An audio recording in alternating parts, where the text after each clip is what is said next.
Do you feel targeted by the SEC? I think the approach is completely flawed. Dave Ripley is the CEO of Kraken, one of the OG crypto exchanges. He explains the biggest problem with crypto regulators in the US and addresses some of the most common crypto misconceptions. The right approach is what we see everywhere, what we see in Canada and Europe, where their parliament or legislatures work to put in place proper laws. The companies come in and actually have a path to register and license and provide services. What do you think are some of the top myths that are wrong? There's many. Probably the one that's...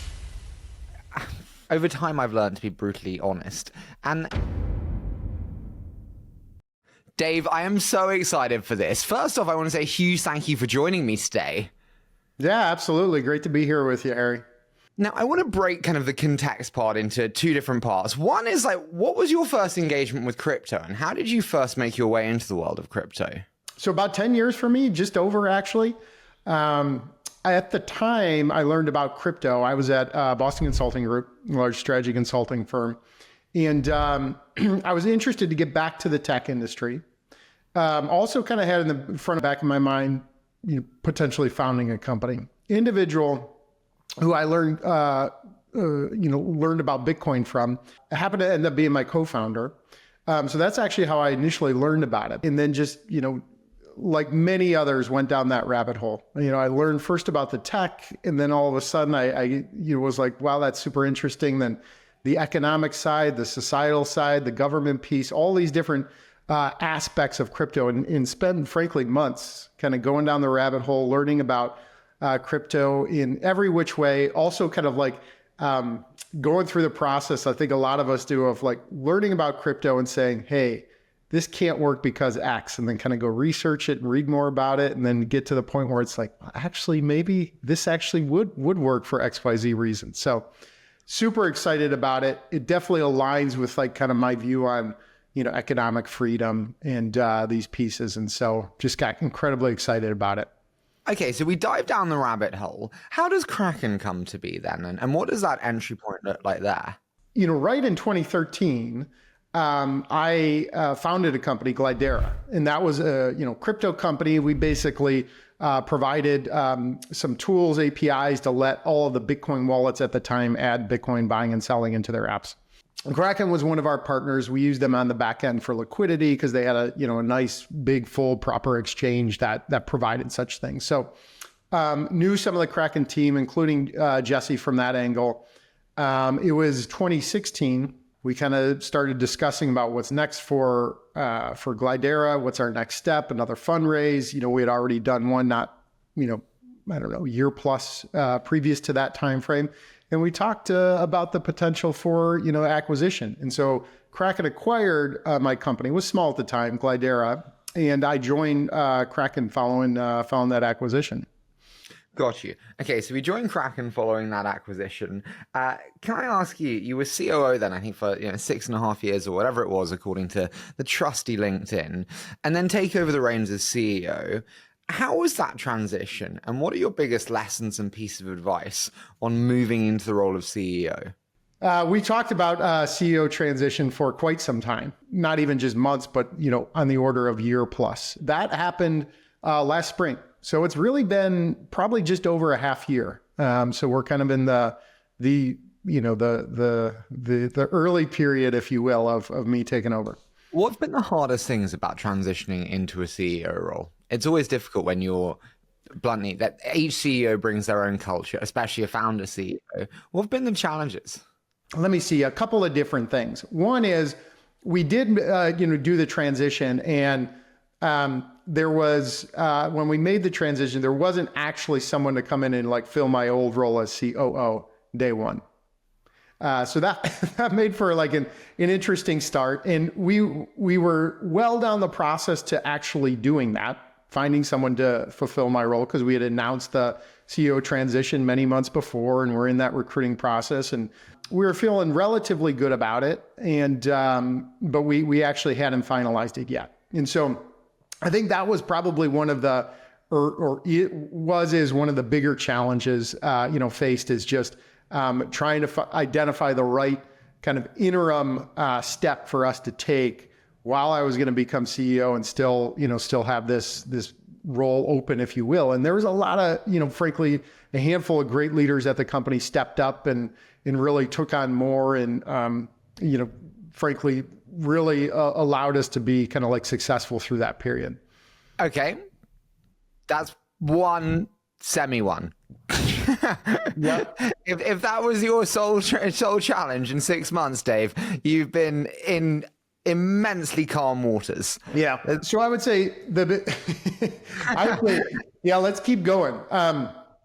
Probably the other dynamic that, has existed, frankly, throughout this year is, and that I kind of like stepped into is, we had SBF and FTX and all the other failures of 2022, in the crypto space, most of them, frankly, tragic and, fraud associated with, at minimum FTX and so forth. So really, really, really horrendous. And coming into 2023, of course, we see kind of a lot of activity on the regulatory side. In a lot of our geographies, call it, Europe, UK, Canada, they were already in progress of putting in, new regulatory frameworks. And so that led to a number of different things we had to do just from like a build out standpoint. But then you move to the US where not in the same place. And so you kind of had this, regulation by enforcement approach, largely, referring to the SEC, that has been certainly a challenging dynamic throughout all of 2023 for Kraken specifically, but also a number of our peers. And that's definitely from like a kind of market environment challenge is really high on the list. Okay, so I'm going to ask some questions just because, maybe my knowledge is rather base. I am a venture capitalist by trade, Dave, so it would, be a good reason for that. Do you feel targeted by the SEC? Because it's like you and Coinbase have been very good actors, and it feels like a bit of a targeting to people. It's clear that they are, they do appear to be focusing on companies that are US-based companies, at least in the case of the SEC. Do you feel like they're overreaching? The right approach, but just like not in the right place on the spectrum. But I think it's more fundamental than that, in that their entire approach is off, right? So it's just completely off. And so the right approach is what we see everywhere, what we see in Canada and in Europe and in UK, where parliament or legislatures work to put in place proper laws. The regulators work to implement those laws. The companies come in and actually have a path to, to register and license and provide services. That's, that right approach. And that's none of that we've seen from the FCC. And they've been, fairly resistant to that type of approach. Why are they resistant to that approach when it is very common in other jurisdictions? I think this is for the most part, we're mostly left wondering, why is this the case? If they are successful in their attempts, what does that mean for a Coinbase and for a Kraken? It means limiting your activities. Again, I'm really sorry for the base questions. Yeah, you mean if the SEC is successful? So it's really tough to like almost. It's almost tough to answer that question because they won't be successful, right? They've lost in XRP, they've lost the grayscale thing. They just kind of continue to not see success with these actions. So I don't think they won't be successful. It's tough to imagine like exactly what it looks like for a success on their side and what that would even be. I mean, in these particular, the claim against Coinbase, claim against Kraken, they've, identified a handful of tokens in each particular one. We, of course, list more than that, than the handful they've identified. It's tough to see exactly the end game that they're headed down for what it's worth. I spoke to mutual friends of ours. They asked me to ask, should Gensler step down, as many suggest that he should, given the lack of success that he's had? At least within the cryptocurrency sphere, we don't see anything, positive, any positive steps, any, clarity on guidance, any, frankly, positive steps for investor protection or any of the goals that the SEC is, I think their mission, if you will. And so, that's unfortunate. So just to clarify then, when we look forward to the next 3 to 6 to 9 months, we expect SEC to continue losing on multiple different fronts? I mean, I'm not too sure what's the number of cases they have out there right now. We've called out kind of the two that are top of mind for us, certainly the Kraken and complaint and the Coinbase one. But yeah, I mean, we're quite optimistic about the path forward for those. But I do just have to ask, as we look towards, bluntly, the presidential election, how important is the presidential election for crypto in the US? I'm obviously outside the US. So educate me, what impact does that have? I mean, look, the longer term arc, we have a number of these candidates. I mean, almost if you look at that suite of candidates that are out there, they're all pro crypto, pro Bitcoin. A lot of the ones that are interesting candidates, you have RFK Jr., of course, he's independent now, started out Democrat, now independent. And then you go to the other side, Governor DeSantis, Vivek.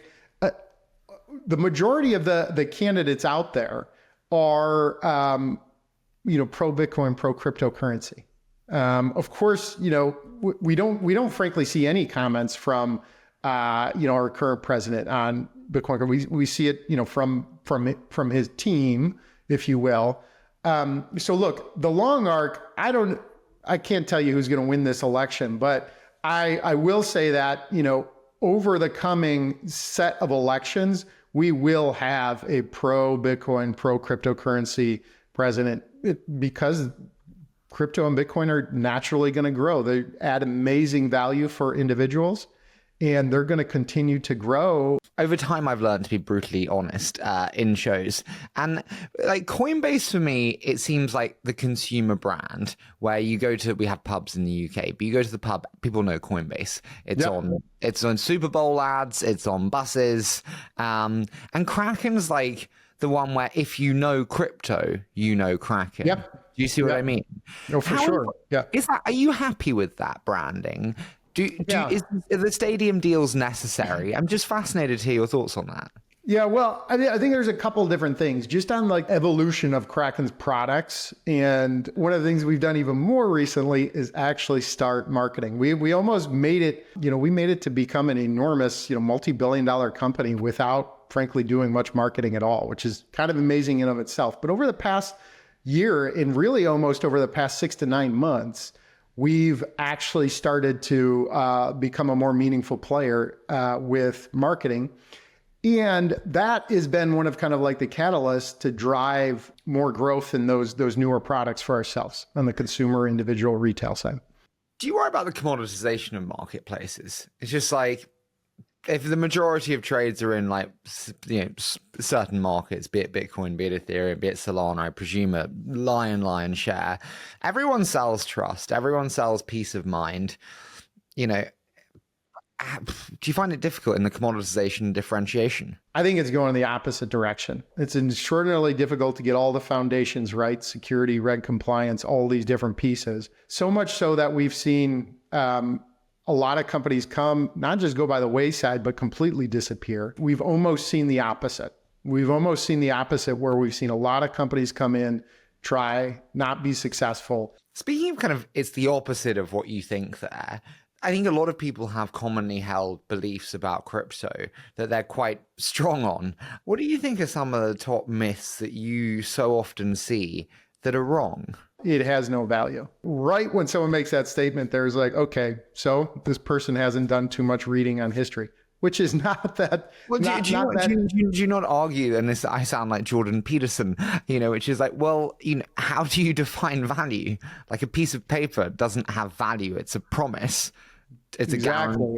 Exactly. So, I mean, all it is, all currency is today and all it ever has been is a system of records, a way to record transactions that have happened. And that's all currencies have ever been. They have all basically functioned as this way of a reliable system of record, a reliable ledger. Fact that, Bitcoin is a reliable ledger is just clear. Right?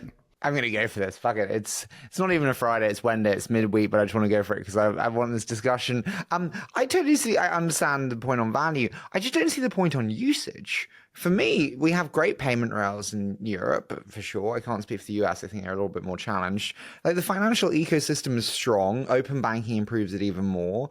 I don't understand the utility value. Yeah. Can you help me understand that? Yeah. As far as like where it's superior on, from as a form of currency, there are a number of different ways.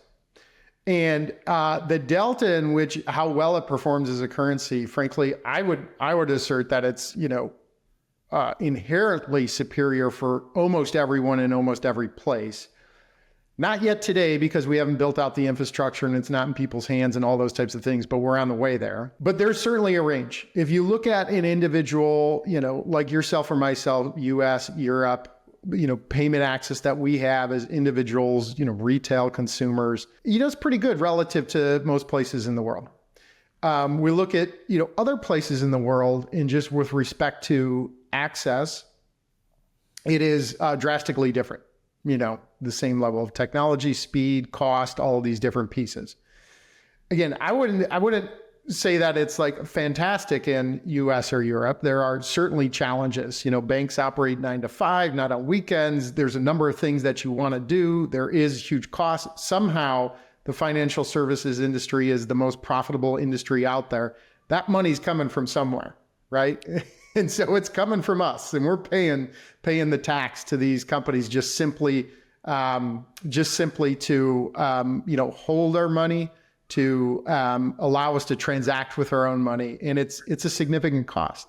Okay, so if we go back to that, in emerging markets or in less, okay, we can kind of play that one out.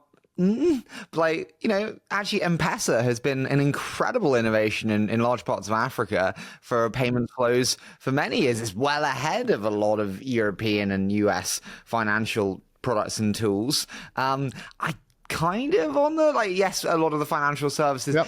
Financial services aren't actually bad. Neobanks are innovating incredibly well on a lot of the traditional challenges. Even your new banks of the world, I agree, Brazilian banks were a nightmare. New bank has innovated incredibly well. And so I'm like, well, does it need a new currency, or does it just need new providers, vendors, and products to make it better? Let's keep going. What else are these currencies supposed to do? One of them is to hold value. And, one of the things that we've seen to varying degrees, substantial inflation. And again, this varies significantly from one part of the world to the next. But this is a meaningful problem, frankly, even just recently for people in the US, but substantially so in many different parts of the world. And that has, gone on for 100 years, hundreds of years, frankly, since the existence of, creation of fiat currency, if you will. So this is a hedge against inflation. So we're in Argentina and we have incredibly volatile currency swings, but Bitcoin is a hedge against that.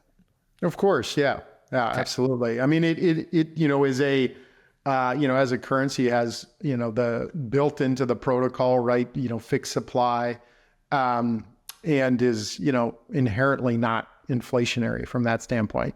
Do you not worry that the volatility you're like, Jesus, Harry, Christ, I came on for a nice chat. Do you not worry that the volatility of the swings mean that actually, transparently, it's not really got use in transactions, say for someone, in an emerging economy in that way. And actually, it's pretty volatile swings anyway, Dave. I have crypto. I'm much poorer and I'm much richer. And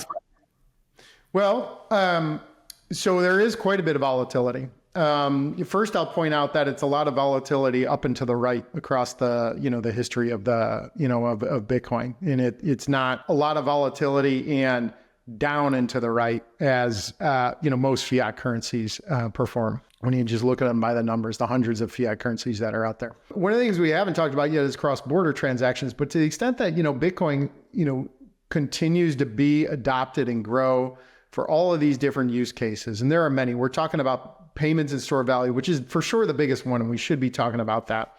But to the extent that, adoption continues to grow, I mean, the potential here is significant. And so, of course, you're going to have a lot of people, investing on that potential outcome, albeit maybe farther off in the future. And that's going to lead to a lot of, fluctuation in prices. And so we see, individuals doing this. We see big Wall Street banks and hedge funds and big investment funds doing the same kind of, investing, or even, endowments and all of the institutions that have, started to kind of come in several years ago and kind of continue to grow in the space. They've all been kind of flimsy, and I've kind of pushed back on all of them, and we haven't really got like one Hail Mary, like store of value for when your currencies in really poor emerging markets have problems with, stable sources of value. That's one that we got. There is some truth to what you're saying here. But again, I think it's a positive. Cryptocurrency has all these benefits. There's many of them, right? I think one where we see even, our clients using cryptocurrency today, Bitcoin and other stable coins, are for cross-border payments. And it truly is substantially faster, substantially less expensive than any other means they have available to them. But look, the fact that there are many different use cases for cryptocurrency, I would almost describe, Bitcoin and cryptocurrency, what they are is innovations similar to the internet itself. Massive, huge, broad and wide. And so what we're really going to see is, yes, like more narrow specific use cases that, grow and have to take hold over time, as opposed to like the whole thing all at once, which is, a challenge to, really pull off. So I digging in on a couple of different bits there. With my age, Dave, the trouble is my memory is not what it used to be. I used to have a pen and I used to write on my hands to remember, but I sadly don't have that anymore. Now, one, I'm always intrigued by the cross-border payments thing, because I'm like, it's cheaper and faster. I mean, who really needs cheaper and faster? I mean, it's like, I think it's quite a small amount. If you're moving large sums of money, think houses or whatever one is buying, it doesn't really matter if it's today or tomorrow, really. Sure. And actually, you're less price sensitive on fees. And actually, fees is kind of a commoditization game on who can charge the least. And so I kind of find that one challenging, to be honest. Can I ask you, though, I have so many people say to me, Harry, the future of crypto is actually consumers won't know that they're using crypto. It'll just be this beautiful infrastructure on rails. I think it was Rebecca Caden at Union Square Ventures who said that to me recently. What does that mean? And what does that look like for crypto adoption when it's like consumers will be using crypto, but they won't know it, and it'll be infrastructure? I think we're starting to see that in places. There will effectively be, set of service providers or companies that obfuscate away, frankly, a lot of the complexity that still exists there with crypto and Bitcoin. We talk about, having these clunky long addresses that are necessary. There's, of course, the question on custodial versus self-custody, challenges with self-custody and so I think a lot of it goes towards like, hey, all of this, the user experience is still needs a lot of, work and to make more simplistic and kind of push a lot of that complexity, hopefully more so to the background, but, do it in a secure way. And so on the utility side, what would that look like if we move away purely from the financial services space and the infrastructure that is used by consumers in a way that they don't know? What is that? Well, I mean, I think it could be a handful of different things. I mean, we have payroll and remittance companies that are clients for Kraken that run this business, and they simply use Kraken for back-end liquidity, to convert from fiat to crypto, and they use the crypto side of things to move money from one geography to the next. But for their customers, they are providing kind of like a fiat in, fiat out on one side versus the other. So just so I understand that, so they're basically paying their teams in crypto, they're buying it through you and then sending it out in crypto. Is that it? Just so I understand the payroll example. Crypto payroll company. Business wants to use them. The business mostly operates in dollars or euros, say. And so they need to find a way to pay out their employees in crypto, if that's what they want to do. They simply go to one of these payroll companies. They give them the dollars, and the payroll company helps them, pay out their employees in crypto. That payroll company needs some liquidity on the back end. Kraken's a choice to do so. Okay. Do you think we'll see a wave of companies pay their employees in crypto?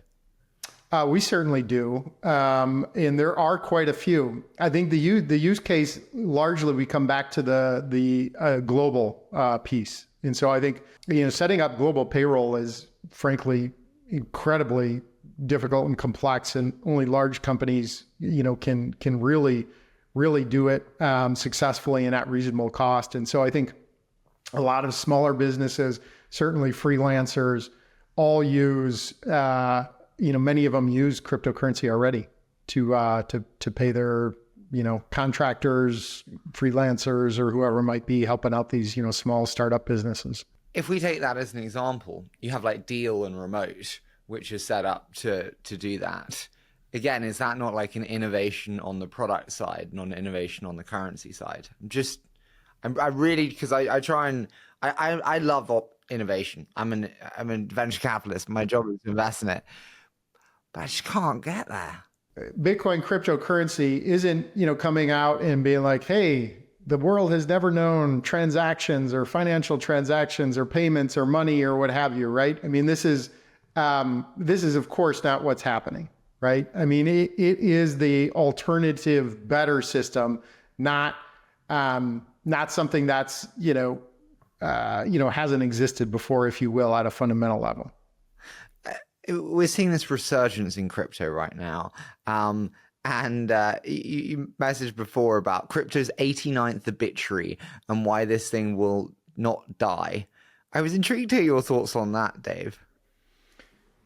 Yeah, it's interesting. I was looking at that. I think we're up well above 89 today as far as obituaries, in number of times that Bitcoin has died. Crypto, I guess, as well. It's interesting that we see this. The growth kind of like, if you look at it and zoom out to a handful of years, it's almost,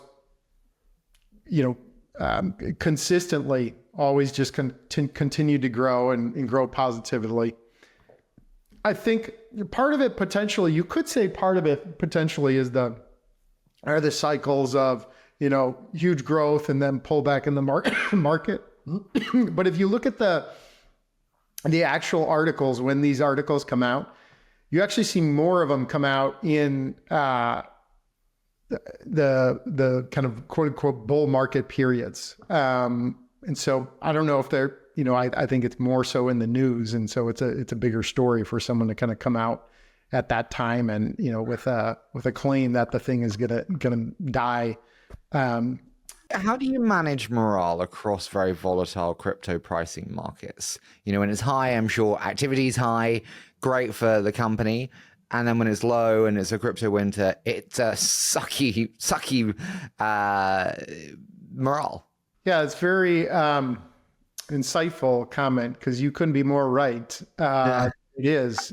I always feel for you and for Brian when it's in the doldrums. I'm like, oh, yeah, tough. It is very insightful comment. I think there are a number of challenges. I mean, at Kraken, or Krakenites are, working at Kraken, focused on building the great company that Kraken is. But a huge number of Krakenites are very much focused on the broader industry. And frankly, what Kraken's mission is, growing adoption of cryptocurrency. They see the benefits, they see the positive impact on the world that we can have, and they want to be part of this. They dedicated their lives to advancing crypto, even almost irrespective of Kraken. And like you said, yeah, like probably even have like some of their personal wealth in crypto, so that, further has an impact, through these cycles. But I think the piece that kind of like holds us together for Kraken and in a lot of us is that deep commitment to the mission, right? And so, We're all very much focused on that. We talk about that in the good times. We talk about that in the rougher times. And that, is the thread that really, keeps everyone, positive even through the challenging periods. Dave, you said about deep commitment. How many kids do you have? You have 3? I do, yeah. Okay. Yeah. How on earth do you be a good father and a good CEO with 3 kids at the same time? Like, what do you know now that you wish you'd known before you had children? What would you advise yourself? Yeah, look, I have three kids, young, 5, 3, 2. Just laying it to you straight. One is, my wife, Laura. That's probably like an incredibly critical part of this, amazing mom and all those different pieces. The other is, the reality is I spend an enormous amount of time and energy on Kraken. I actually spend a huge amount of time and energy on family. Of course, work from home kind of helps, our global remote model that we've had forever helps with that. So I'm going to lob a grenade in for this one. Remote from day one. I struggle with this one too. I don't know any role that is better performed remotely. Even engineering, scrums, the collaboration that devs need together with product, with sales, with customer success. Help me understand, why is remote better? I think there's a number of reasons why it's actually better. So I hear you. There's probably a trade-off. To the extent that you can be there in person at any given day, at any given time, there are benefits from that. It's like, okay, so what's the counterbalance to that? Well, there's a bunch of tactical basic stuff, which is, commute time for individuals, allowing them to kind of structure their day, week, month, however they see fit, is really helpful from like a flexibility and frankly get work done. I worry about young people getting depressed. I think you see mental health drastically reduce, loneliness increase, companionship decrease. And listen, for parents, I totally freaking get it. For everyone else, I think it's good to be in office. No? Yeah, I hear you. There is something, and this is like each to his own. I want to do a quick fire round. So I say a short statement. You give me your immediate thoughts. Does that sound okay? Okay, sure. So what's your favorite piece of content most recently? And probably I'm reading the No Rules Netflix book, Reed Hastings. Pretty cool. Where do you think you need to improve most as a CEO? I think that probably the biggest piece is communication. So as COO, I'm kind of like communicating with teams and in like a more narrow space, but like really communicating to, the full company, 2,000 plus. Started to do that, need to do more of that. And frankly, this as well, communicating even externally outside of Kraken. I don't really have much of a social profile, starting to build a little bit of that, but it's pretty weak right now. What concerns you most in the world today, externally? Yeah, I think it's probably the various different conflicts that we see. Are we seeing more or fewer, as we go forward? What's the most painful lesson that you've gone through that you're kind of pleased to have gone through? One of the things that we've had to do a lot this year is, pivot the company to, focus on in new and different areas as things evolve, regulatory environments and so forth. We did a lot of that, maybe reasonably quickly, which was a good thing, but didn't really communicate and execute it deliberately enough, such that probably caused a lot of flail for the company. Tell me, what one word would you want on your tombstone, and why that word? Yeah, our friend. I think it, a little bit simple and basic, but I think that's like something that's pretty prominent and important. Is yes, there's all these things that we do to like try and impact the world meaningfully, but I think kind of like the individual relationships are just as valuable and important. Dave, we do this in 5 years' time. It's 2028. Where are we then? Where are you then? Where's Kraken then? Take me to that. 5 years time. Yeah. 5 years. This is a great trajectory. Look, I think we will be at a meaningfully different place as an industry, in order of magnitude bigger. I think Kraken will likely be more than an order of magnitude bigger in that time frame. This means that we're just going to be serving that many more clients with that much more product. and services and really bring the cryptocurrency to the world. Dave, I cannot thank you enough for this. I've so enjoyed the discussion. I've so enjoyed you putting up with my British debate, but it's been fantastic. So thank you so much. Fantastic. Thanks so much, Harry. Great being here with you.